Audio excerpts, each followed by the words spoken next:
Ring ko lang guys, yung yung nakatanim sa lupa versus kaniang tubig. Ayan. Ito yung sabay to sila guys, sabay ko sila gi-grow. Ayan, ang haba na kasi talaga oh. So gugulayin ko na siya ngayon. So guys, ito po yun siya guys. Ito siya, kasabay po niya to dito. Ayan. Nakita niyo siya. Ayan, ganito lang siya, sumibo lang siya lahat ganyan. Ayan. Pero yung pinag-grow ko sa tubig, tingnan mo yung ugat niya oh. Yung pinag-grow ko sa tubig, ayan siya guys. Agoy, ang haba na niya guys.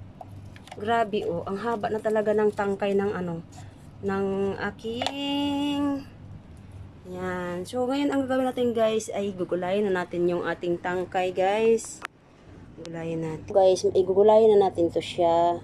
Mag-trim tayo diri oh. Yan. Puturo na nato ni siya. Kay ato nang utanon.